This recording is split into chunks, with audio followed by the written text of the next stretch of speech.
เจอทางแม่ละเนี่ยไปสอบบางกันสอบบางแม่มาสิ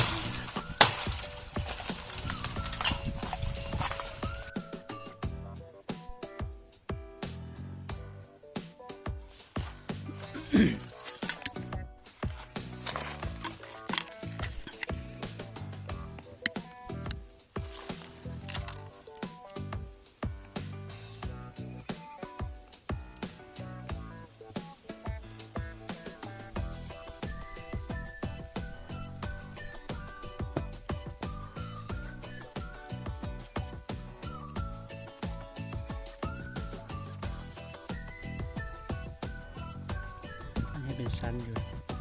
ขั้นสั้นมันเงี้ยวนะเป็นสั้น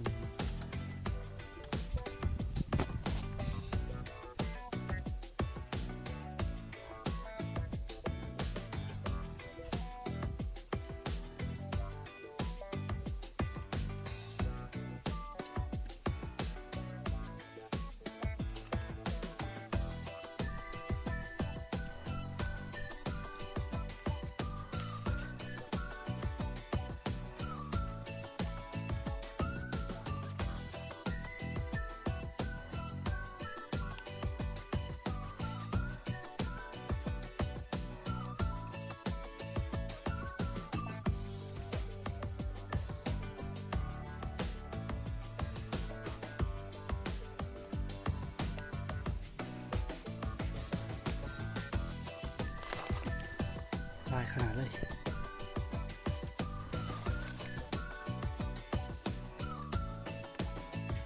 ขึ้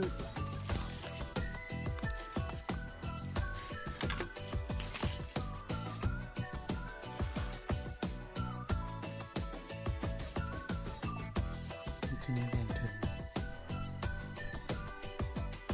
ตกลงไปไหล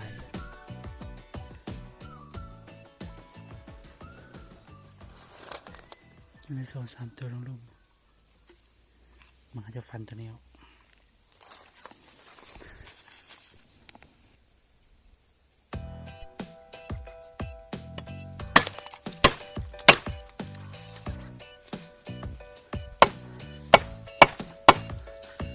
พากระหล่อน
ตรงนั้น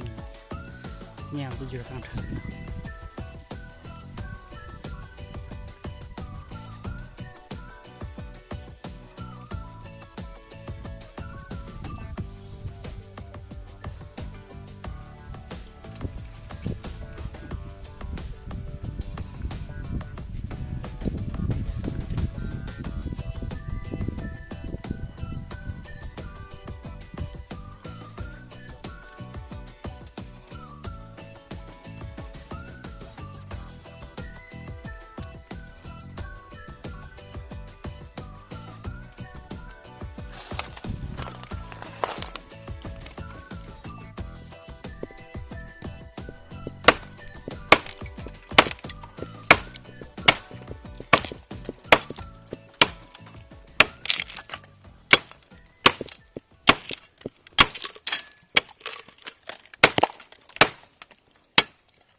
มีตัวนี้ก็มีหลายๆพี่น้องนี่หลายๆเลย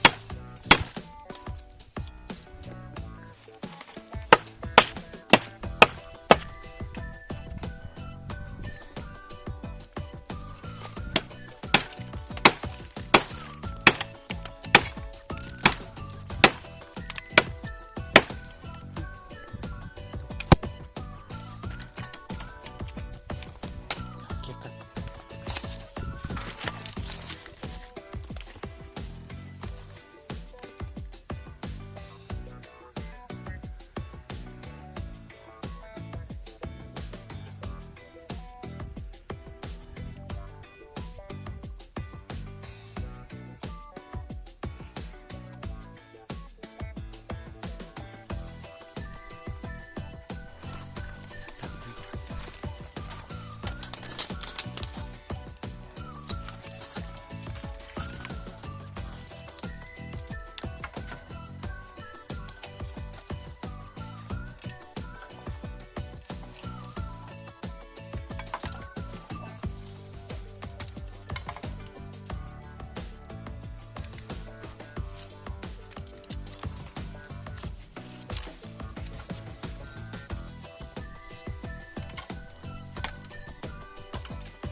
ที่ว่านะตัวนี้เป็นหูบางเงียบตัวนี้เป็นบางเงียบ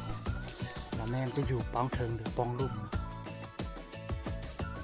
อันนี้มันอยู่ป้องเทิงเนี่ยเนี่ยอ้ำอย่างนี้อยากจะปีนขึ้นมา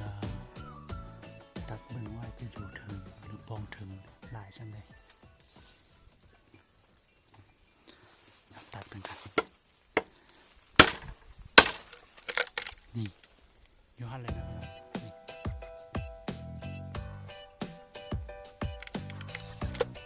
สีกว้าง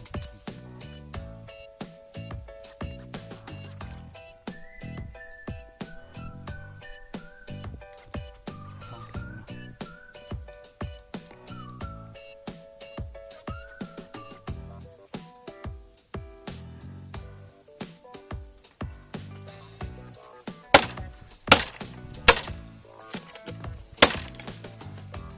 น้ำทางตลอดนะ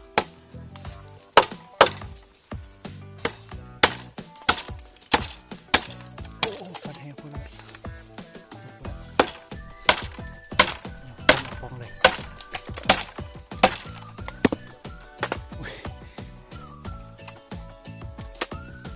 คุ้มเต็มเนาะแนวแพร่ไว้ไม่มีเจ็บ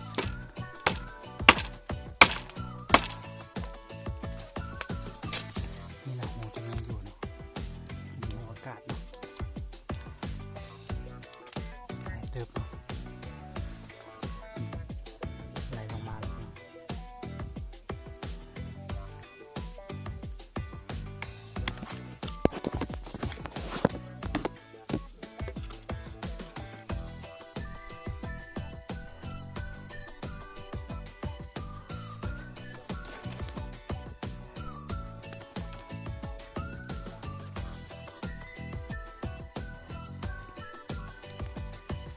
ไม่ไหลเติบเนาะแล้วก็อัดปากนะนี่อัดปาก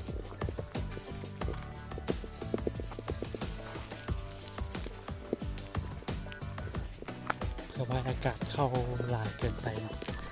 มันจะให้มันตรายได้เนาะ